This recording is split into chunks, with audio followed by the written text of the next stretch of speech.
Hey, time right now is 8:30. Good Friday morning. Welcome to the WLBB Community Voice on News Talk 1330, FM 106.3, streaming live online at newstalk1330.com. And this morning, we're on the News Talk 1330 WLBB Facebook page. You can see my handsome, skinny young guest. His name is Stacy Williams. He is the sheriff over in Haralson County. Good morning, sir. Good morning, Colin. Hey, are you cold? Dude, this is like a deep freeze meat locker back here. Y'all are cold. You must be keeping the clamp down on germs or something in here. And plus, the lights, we put the lights on in the studio. It gets a little, it'll warm up. Well, but, I think I've lost weight over the last year, and I don't have the proper body fat to keep my body warm more. So, should have been a hint when I seen y'all wearing these long sleeve pullovers. I should walk back out in my vehicle and get something. Toboggan too. You talk about you losing weight over the last year. When are you going to do one of these videos? Like I saw Sheriff Langley this week. I mean, he's got like a 30-second video where he's doing jumping jacks and push-ups, and he's got like what's that weight? Kettlebell. Yeah, kettlebell. I mean, it was only like a half a pound, Sheriff. You could do a little bit better than that, but it was it's like 30 seconds of Terry Langley showing off his moves. Well, I would just I don't see a video of my statue coming in no time soon, but I commend Sheriff Langley for do it. Everybody has a different road. I done mine a little bit differently. I did incorporate the gym. I did go to the gym for a little bit, and I don't know. Everybody has a different road. Mine was, of course, as I said before, I had some thyroid issues last year. Got inundated with stress and stuff like that. Thyroid, I didn't really know much about thyroid. I know a lot about it now. But it just quit working. I got it back working and went on a diet in January, no sugar, no bread, fried foods. And just kind of went from there. And then as time comes on, I've done a lot of things. I take vitamins every day like I did a while ago. I take a good B complex. I take magnesium, glycinate. It's one of the amino acids, 12 different types of magnesiums to take. But the glycinate is the best for the body. It absorbs better. It's mineral. We have to have minerals. And of course, we don't eat enough green leafy substances to get the proper minerals that we need. Hey, I'm 55 years old now. As we get older, our body changes and stuff like that. So you kind of got to do what you got to do. And then I take a zinc every day. I take fish oil. I drink extra virgin olive oil before I go to bed and get up. You drink it? Yeah, I drink it straight. Yeah, I put a little water with it, but I drink it. But that cleans the arteries out. When I went back to the doctor, I constantly monitor my levels because I've been on a health kick for the last year. I said, hey, if you're going to do it, do it, okay? It starts today, and I tell everybody it's all about willpower. You start today, you make it through the day. A day turns into a week turns into a month, and before you know it, you change habits. Your daily habits like that right there, and then it becomes second nature, and you don't have to think about it no more. It just becomes second nature. So I lost a total of 72 pounds doing this, and I had a lady come up to me back in October, and this is the funny part, and I'm going to say this, but I had a lady come up to me, and I don't remember you see a lot of people, you don't know their names, but I'm bad on names, but she looked at me and she said, "You're fat." I said, "Yes, ma'am. I've been having a little problem with my weight here lately, and I'm going to get something done about that." I went home and told my wife, I said, "I'm going to the doctor tomorrow. Something's got to be wrong." And, of course, done blood work and stuff, and it's when it comes to the thyroid, here's normal range. You got the low side and high side. I was on the high side. Mine just quit, and everything else looked great in the body and stuff like it, and it was just more of your daily eating habits, your stress of the job and stuff like it. I pour a lot of energy into this job. I work 6 to 7 days a week, from night to day. Yeah, my day starts 4:30, 5 o'clock in the morning, and usually 8:30, 9 o'clock at night I'm in bed. We get called out at nighttime. I'm a working sheriff. I go out with the boys. If a door needs to be kicked in, I'm out there with them. I'm boots on the ground, and that's just been doing this for 33 years. We love the people, and we're here to give the citizens of Haralson County the right substance. Well, see, obviously, you could set a good example for your employees, but is anybody following that at the sheriff's office? I mean, are they like saying, "Oh, well, heck, the sheriff's lost an 8-year-old kid. Let's." I don't know if I can answer that question, but it's just I don't ever ask them. It's just you lead by example. I set the tone. We're here to help folks. We're here to do the right thing. And the word of the day in my agency is integrity. Integrity means doing the right thing, and I expect everybody to follow it. We have problems on the inside of the agency. We got about 80 plus, around 80 employees, give or take. And, it's hard to be at every level with every decision making that these employees make, do we have problems? Yes, we have problems. Any agency, any business has problems. That's just the daily grind of things. And then if you look at it, you got the problems out on the street. Haralson County's got 31,000 residents. We got all kinds of crime. We got all kinds of things going on. So now you have, the outside that you have to worry about. So in my position, being the sheriff, I put my britches on just like you do. I am no better than anybody else. I got elected. I told the people what I was going to do and what, I look at the issues. I talk to people across the county, and I look at what I listen, and I take the feedback back, and these are the problems we can handle. And we do our best within the conditions. We're short on staff, funds and stuff like that, but we do our best to take care of the problems and issues in the county. And we're here to help people first and foremost. We do a lot of community programs to help the different people across the county. And plus we go out here and we enforce the real law. And here lately it's good. We have multiple duties that we have to do on a day-to-day basis, and we put out news releases and stuff like that.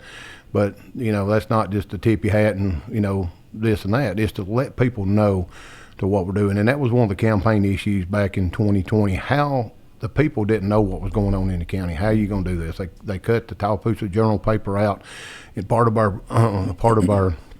program. Well, Mixon had a lousy PR person too, I think. I'm sorry? Sheriff Mixon, he had a lousy PR person.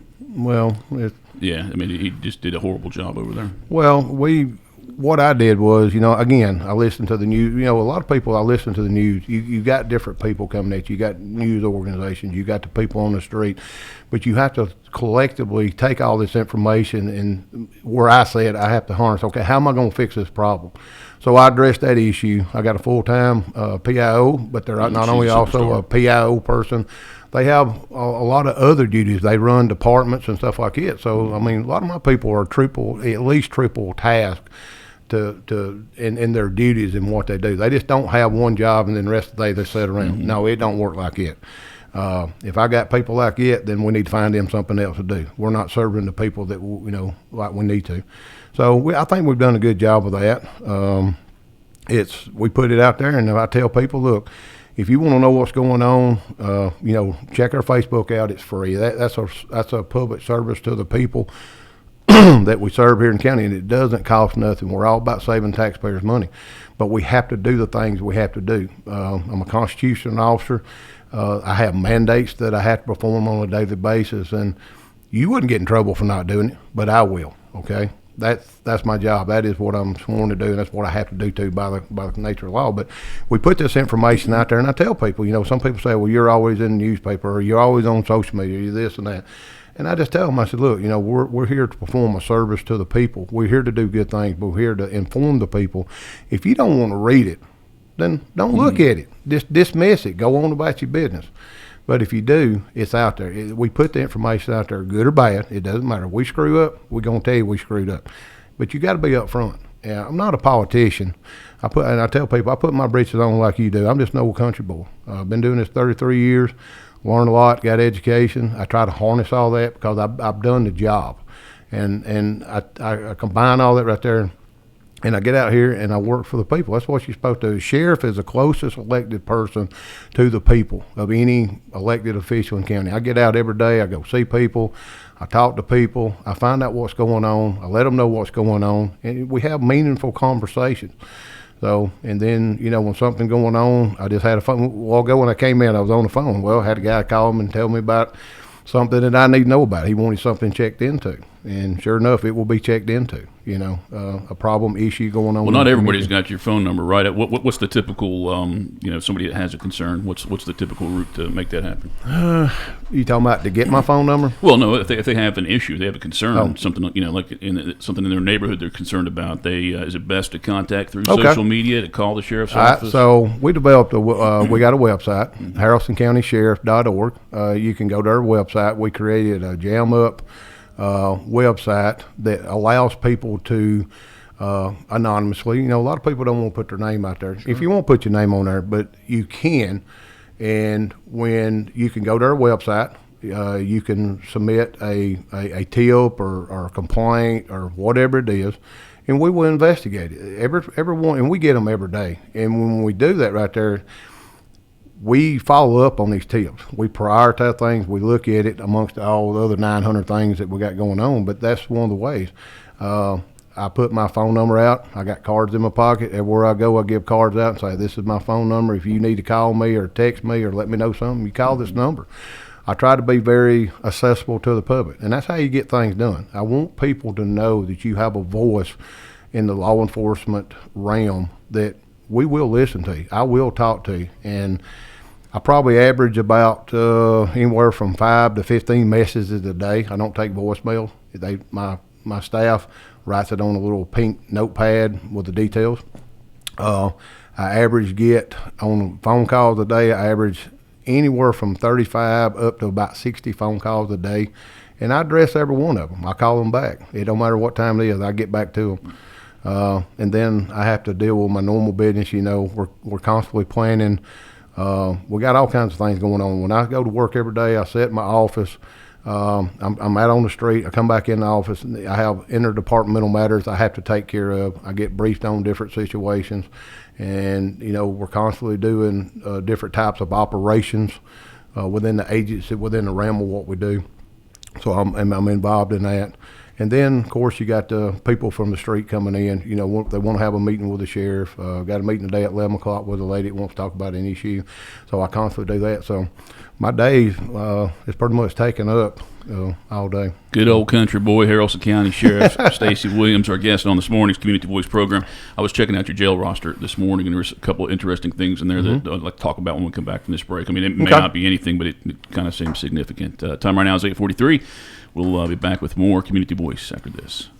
The World Language Scholar Journey at Oak Mountain Academy is designed to provide students with a clearly defined, curriculum-based track to acquire essential knowledge and skills for success in biliteracy fields of study. The successful completion of this journey provides colleges with a method to recognize a rigorous foreign language immersion experience for all students at Oak Mountain Academy. I'm Patrick Uran, head of school, inviting you to journey with us on the mountain. For more information, visit us at oakmountain.us. Discover your journey at OMA. Prepare, explore, and achieve. Health is a journey. It's making better choices, even when it's not easy. It's taking care of yourself and the people you love. At Tanner Health System, we're there for you with every step, with primary care, heart care, cancer care, women's care, orthopedics, surgical services, and so much more. We're dedicated to helping you live and feel your best. So let's get on that journey to health. You've got places to be for many years to come. Find us at tanner.org.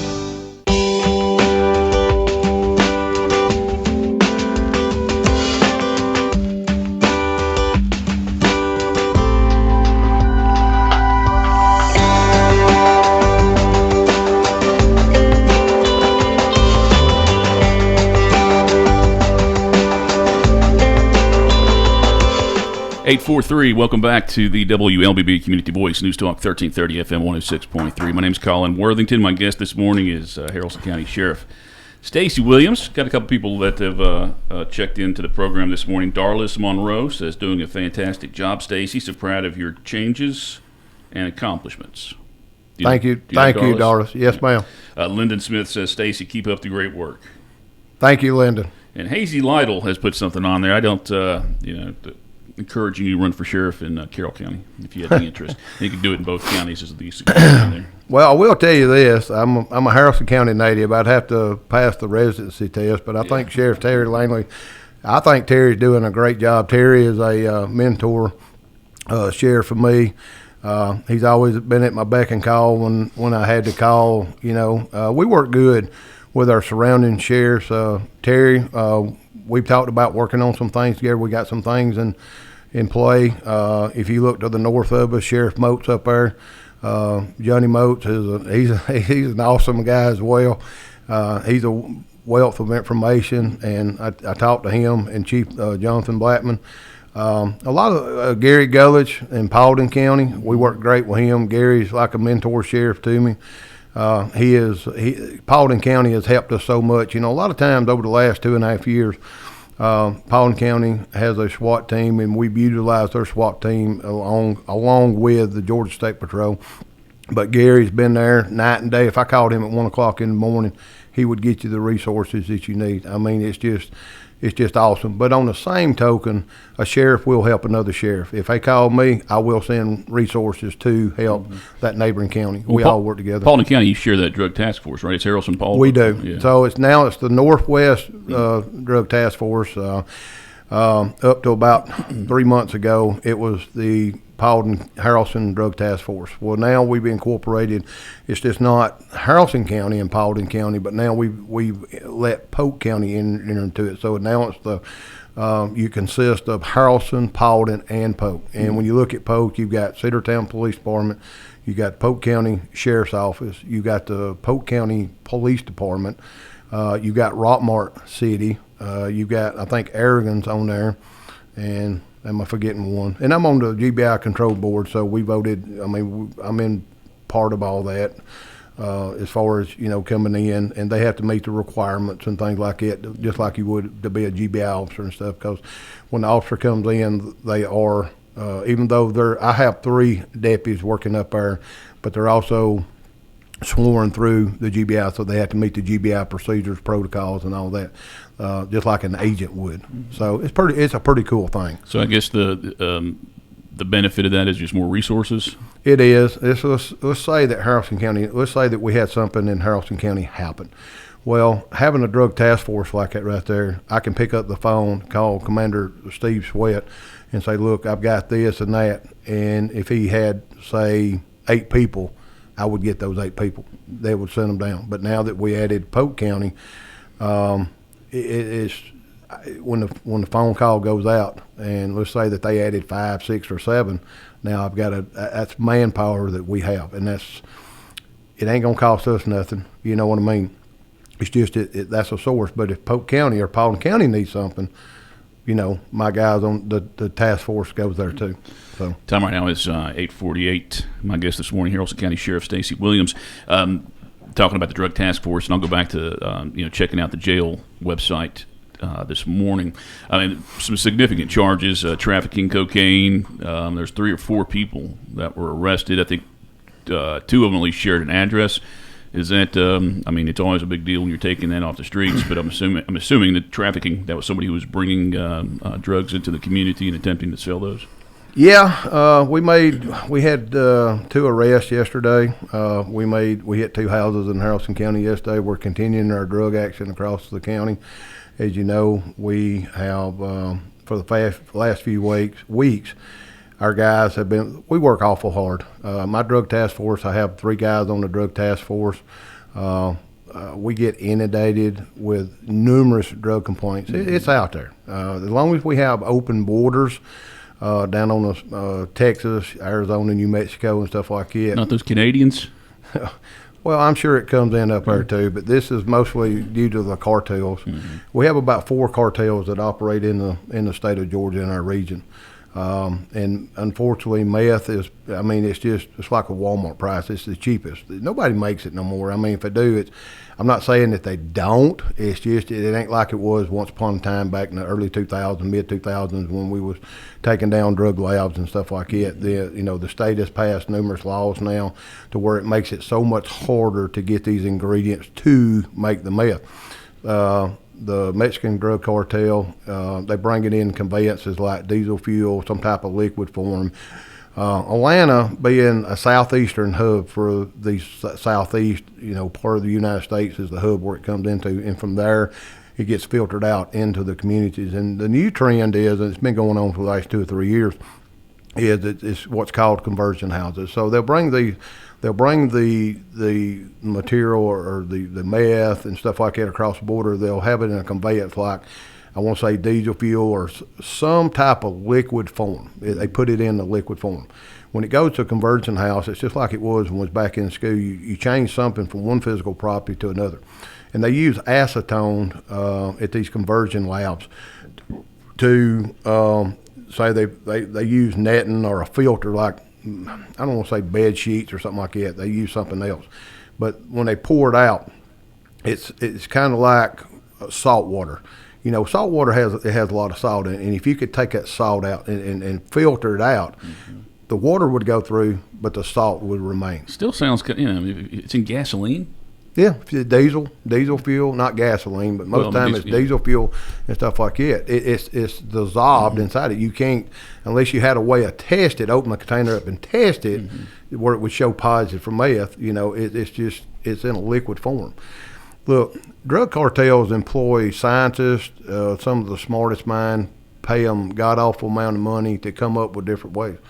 And this is one of the ways. And you look at trends and stuff like that. If you look at the early 2000s, look, Colin, I've done drug interdiction for a long time. I've arrested a lot of drug dealers and things like that, especially working the roads at the street level.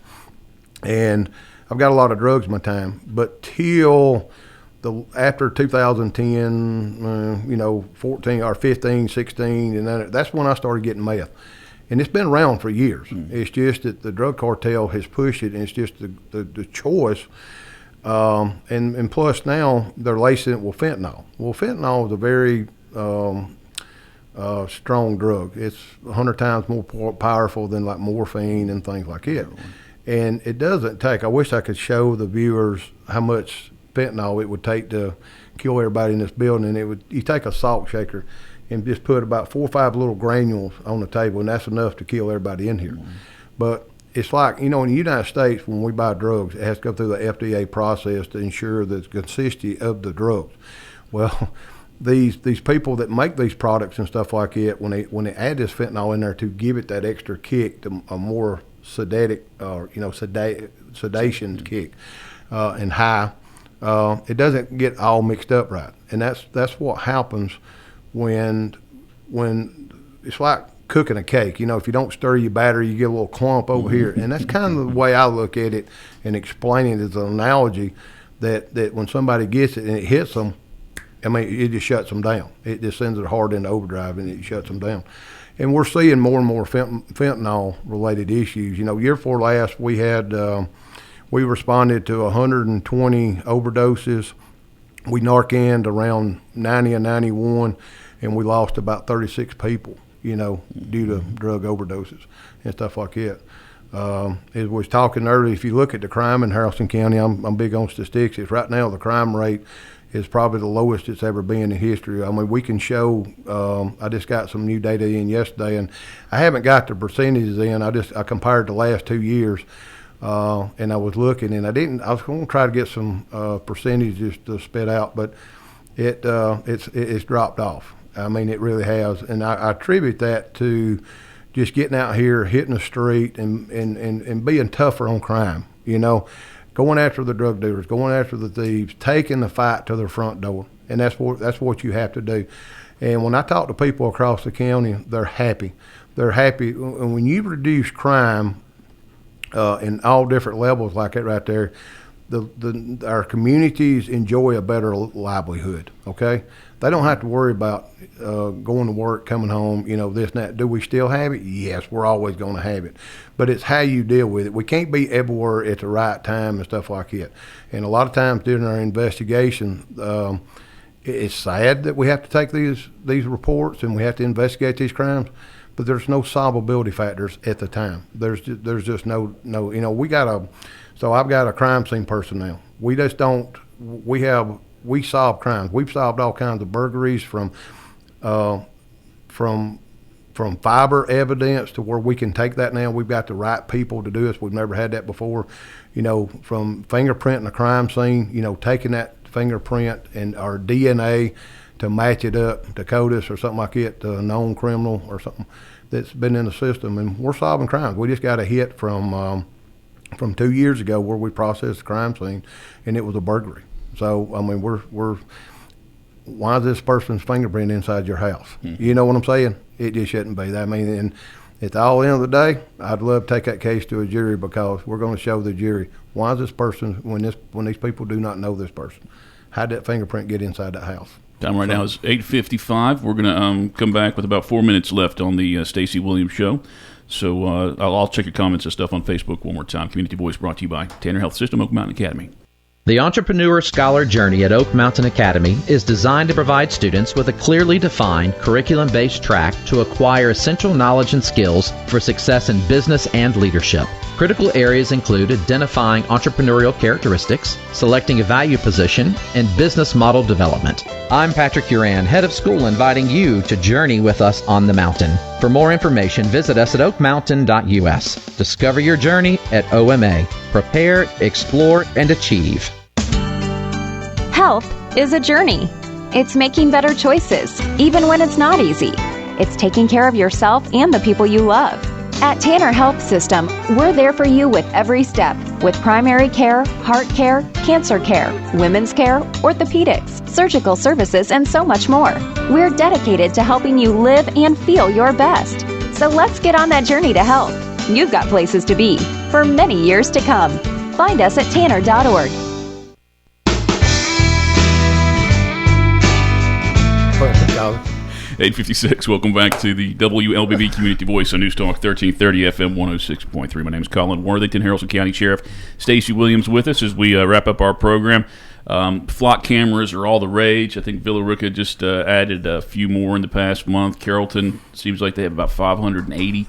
I mean, you really can go pretty much anywhere and see those, and they are turning out to be a pretty valuable tool. It's an awesome tool. Yeah. Awesome tool. Technology is wonderful, and that's one of the things the sheriff is since I've been sheriff, we've incorporated technology into the ranks and file in our system. And does technology cost? Yes, it does. But let me tell you something. When it comes to solving crime, I mean, we're in the business to solve crime, go after perpetrators and stuff like that. Technology like the flock camera system is invaluable. Invaluable. It can look at it like this. A flock camera, when you put one up, not only does it, check for warrants, stolen cars, wanted people, and blah, blah, blah. I mean, it does a lot of things for us. But you don't have to feed it. It's 24/7, 365 days out of the year. It works in all weather, and we don't have to feed it or whatever. And once you buy it and put it up, it's there. It is one of the best tools to be able to help solve crime. They're expensive. Yeah, they're expensive. Do you see those at a point where it's actually a deterrent for criminals to come into the community? Like if you think about somebody coming from a neighboring county or Atlanta or whatever who may want to come to Carrollton and commit some kind of crime. Do you ever see that if the word gets out that, hey, they have flock cameras everywhere? Is that actually potentially a deterrent? So let's look at it like this. I would say yes, and I would say no. You got some people out there that if they understand that technology, they say, they're not going to do it because it could lead to an apprehension if they commit a crime. But let's look at it on the flip side. You got some out here, they don't care. They'll borrow a buddy's vehicle. They'll go steal a vehicle, or, there's different ways to mask their identity or something like that. But in the end, it's just it's a great tool. Do I want them? Yes, I want them. Do I have a budget for it? No, I don't have a budget for it. But I have ways and means that I can get them, but because they're about $3,000 a piece per year. Initially, since we don't have none, it's about about $3,600 to get a flock camera system put up, and it's good for a year. Then you got to break it down by 365 and figure out what it would cost today. But what it does, it replaces manpower. As far as you look at an investigator going out trying to beat the bush, talk to neighbors, look for witnesses and things like that, we're spending man hours. We're not paying. I mean, once you pay, this is a dedicated cost, and we can use that, and then that can accelerate our investigation, and we can help the victims more in what we're trying to do. If somebody becomes a victim. So. Haralson County Sheriff Stacy Williams, our guest this morning. Thanks for coming down, buddy. No, I appreciate it, and I just want to tell the people of Haralson County that you're out here listening, we're here for you. I work for you, only you. And we're here to do the right thing, and we're here to support you in any way. And if you need any help, or if you have a problem, question, or comment, please reach out to me. You can call the Haralson County Sheriff's Office at 646-2011. We want to hear from you. We want to know. But thank you for having faith in us, and we're here to serve you, and we're here for you. Pertinent near 9 o'clock. Stay tuned for national news coming up at the top of the hour. Everybody have a great weekend.